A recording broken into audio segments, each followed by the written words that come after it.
जय श्री सीताराम भक्तों, स्वागत है आपका हमारा YouTube चैनल ब्रह्मेश्वर महादेव ज्ञान दर्पण में। भक्तजनों, आज हम आपको जो पाप मोचनी एकादशी जो व्रत आता है चैत के महीने में, चैत महीने कृष्ण पक्ष में जो व्रत होता है पाप मोचनी नाम से, उसकी कथा हम आप लोगों को सुनाने जा रहा हूँ। भक्तजनों, जैसे इसके नाम से विदित होता है, पाप मोचनी अर्थात पापों का नाश करने वाली, पापों का मोचन करने वाली जो व्रत है उसका नाम एकादशी के नाम से व्रत किया जाता है।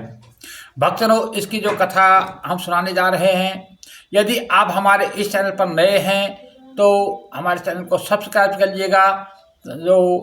यदि वीडियो आपको अच्छी लगे तो इसको लाइक कीजिए, ज़्यादा से ज़्यादा लोगों को शेयर कीजिएगा। भक्तजनों, पाप मोचनी एकादशी अर्थात जो पापों का मोचन करने वाली जो एकादशी है उसका नाम पाप मोचनी है। भक्तजनों, जो कथा ये कथा भगवान श्री कृष्ण युधिष्ठिर जी को सुनाते हैं, क्योंकि हम जो भी कथा आपको सुनाते हैं ये कथा हमारे वेद शास्त्रों पर आधारित होती है, किसी न किसी पुराणों से ये ली गई होती है।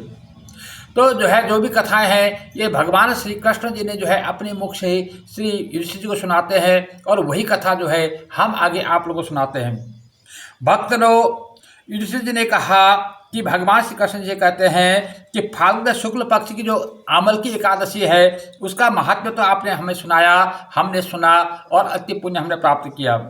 अब हमारी इच्छा चैत्र महीने के कृष्ण पक्ष में जो एकादशी होती है उसको जानने की इच्छा हो रही है।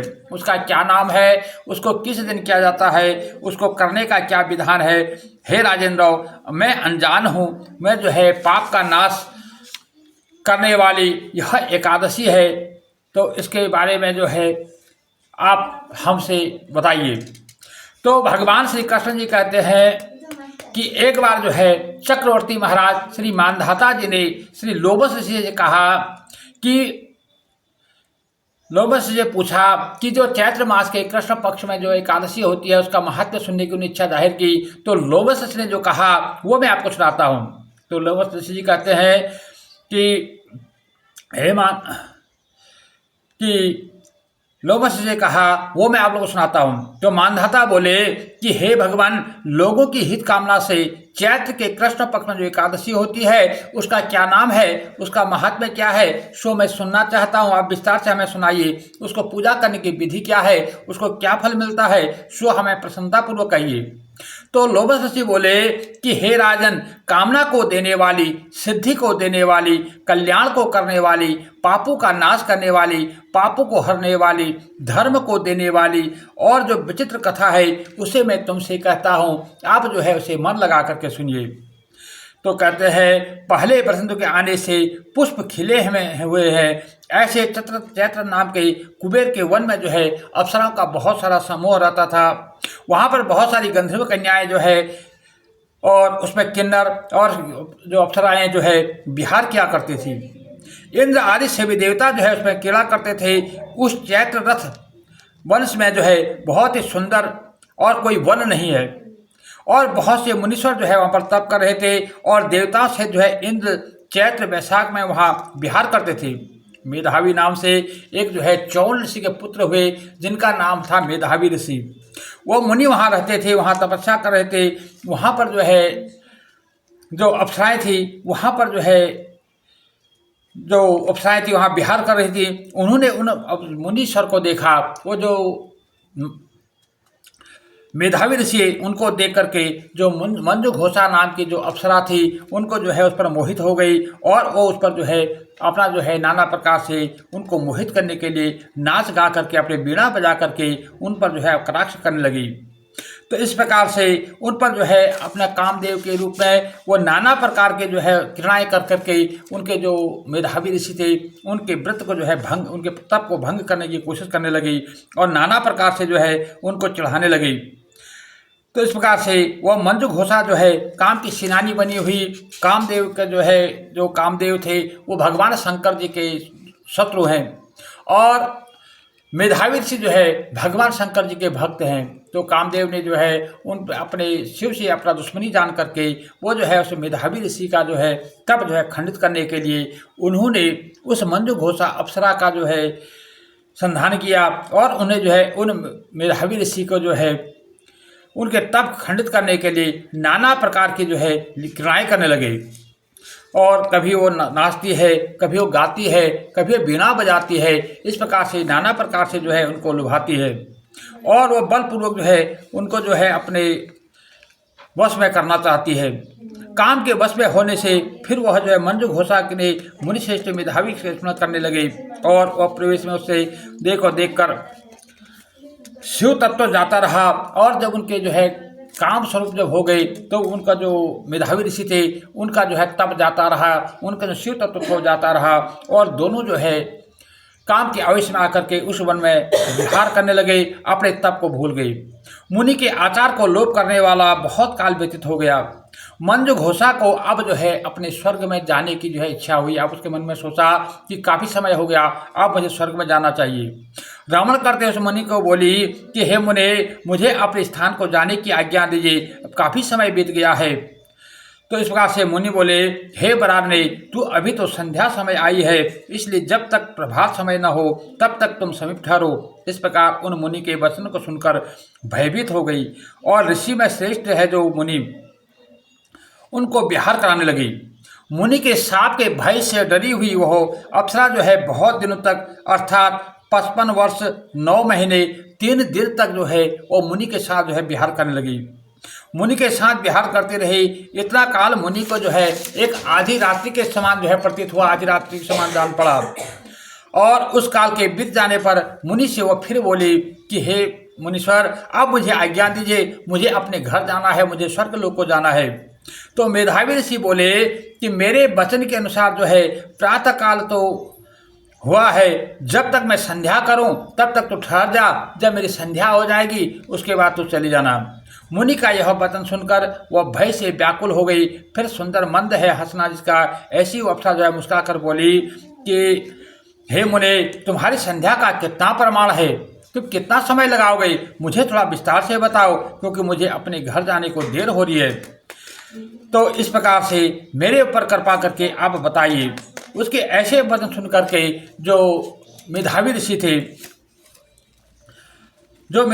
थे उनको जो है अपना ध्यान लगा करके जब उन्होंने देखा और नित्य उनके हृदय में जो है ध्यान किया तो उनको समय ज्ञात हुआ कि उनका जो है अप्सरा के साथ 57 वर्ष जो है उनके व्यतीत हो चुके थे।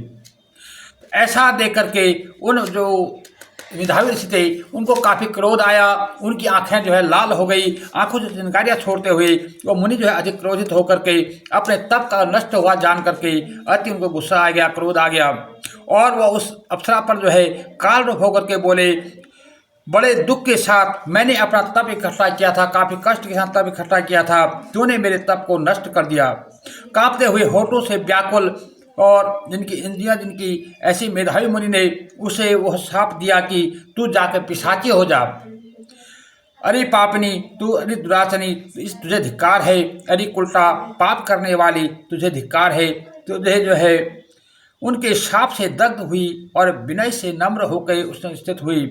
मुनि के प्रसाद चाहने लगी और वह सुंदर भाव वाली के लिए, हे विप्रेंद्र, प्रसन्न होइए और शाप को दूर करने का कोई अनुग्रह कीजिए। वो जो है मेधावी से प्रार्थना कर लेगी कि हे मुनीश्वर, ऐसा कोई उपाय कीजिए जैसे कि मुझ पर आप दया कीजिए। सज्जनों की संगत जो है, कहते हैं कि सज्जन के साथ तो एक घड़ी भी यदि कोई व्यतीत कर ले तो उसके पाप नष्ट हो जाते हैं। और मैंने तो जो है आपके साथ 57 साल बिताए हैं, इसलिए हे मुने, मुझ पर जो है आप दया करो। हे स्वामी, मुझ पर प्रसन्न होइए। मेरा उद्धार कैसे होगा, मैं इस पिशाचिनी योनि से कैसे छूटूंगी, उसके बारे में कुछ मुझे उपदेश दीजिए। मुनि बोले कि हे भद्रे, आपका अनुग्रह करने वाला मेरा वचन सुनो। मैं क्या करूं, मेरी जो है अरे पापनी, तूने मेरा बड़ा तप नष्ट किया है। अब तू ऐसा कर, चैत्र के कृष्ण पक्ष में जो शुभ एकादशी होती है उसका नाम जो है पाप मोचनी नाम है और यह सब पाप को नष्ट कर देती है। हे सुब्रे, तुम ऐसा करो, उसके करने से तू जो है पिशाच योनि से छूट जाएगी। इसलिए तू जो है चैत्र मास के कृष्ण पक्ष में जो एकादशी का जो तिथि आती है उसमें तुम एकादशी का व्रत करो। ऐसा करके, ऐसा उसको बता करके जो मेधावी ऋषि थे अपने आश्रम, अपने पिता के आश्रम यानी चौन ऋषि का जो आश्रम था वहाँ पर पहुँचे। मेधावी को आया देख करके च्यवन ऋषि बोले, हे पुत्र, तूने ये क्या कर दिया? तूने अपना सारा जो है तप नष्ट कर दिया, अपना सारा पुण्य को जो क्षय कर लिया। तो मेधावी ऋषि बोले, हे पिताजी, मेरे से बहुत बड़ा पाप हो गया, मेरे से बहुत बड़ा अपराध बन पड़ा है। जो अप्सराओं के साथ जो मैं विहार करता रहा, हे तात, मुझे प्रायश्चित बताइए जिससे मेरा पाप का नाश हो, जिससे मेरा उद्धार हो, ऐसा कोई उपाय बताइए। तो च्यवन ऋषि बोले कि चैत्र के कृष्ण पक्ष में जो पाप मोचनी नाम की जो एकादशी होती है, हे पुत्र, तो उसके व्रत को करो। चैत्र मास के कृष्ण पक्ष की जो पाप मोचनी एकादशी के व्रत के करने से पापों के समूह नष्ट हो जाते हैं। पिता के यह वचन सुन के मेधावी ने जो है व्रत किया और उसके जो है सारे पाप दूर हो गई और पुण्य से जो है फिर से जो है दोबारा सारे पुण्यों से परिपूर्ण हो गई। उधर जो मंजू घोषा नाम की जो अप्सरा थी, उसने भी जो है चैत्र मास के कृष्ण पक्ष की जो पाप मोचनी एकादशी का व्रत किया।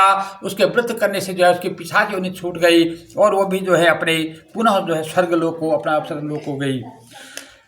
तो इस प्रकार से लोमस ऋषि बोले कि मानधाता जी से कि पाप मोचनी एकादशी के व्रत का ऐसा प्रभाव है, हे राजन, जो मनुष्य इस पाप मोचनी के व्रत को करता है उसका जो कुछ भी पाप होता है वो सारा नाश हो जाता है। जो इस कथा को पढ़ता है या इस कथा को सुनता है उसको 1000 गौ दान करने के बराबर फल मिलता है। किसने कोई ब्रह्म हत्या की हो, किसने कोई भ्रूण हत्या की हो, कोई श्रापी हो, कोई गुरु तल्पगामी हो, या किसी ने किसी प्रकार का कोई पाप किसी जाने अनजाने में कोई भी पाप किसी बन पड़ा हो, इस व्रत को करने से, इसकी कथा को सुनने मात्र से उसके सारे पाप नष्ट हो जाते हैं।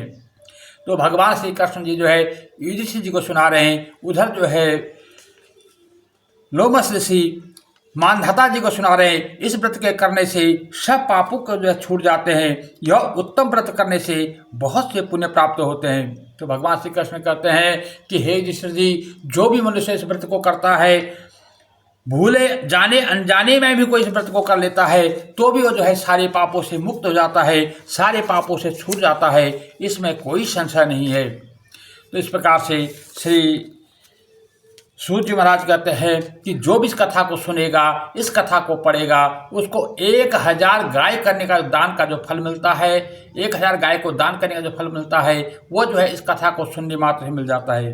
ये कथा जो है बहुशत पुराण से ली गई है और उसी के अनुसार जो है इसका महत्व मैंने आप लोगों को सुनाया। भक्तजनों, यदि आपको हमारी वीडियो अच्छी लगे तो इसको लाइक कीजिएगा, ज़्यादा से ज़्यादा लोगों तक शेयर कीजिएगा। यदि अभी तक आपने हमारे चैनल को सब्सक्राइब नहीं किया तो सब्सक्राइब जरूर कर लीजिएगा। भगवान श्री कृष्ण जो है अपनी भक्ति जो है आप सबको प्रदान करें। जय जय श्री सीताराम भक्तों।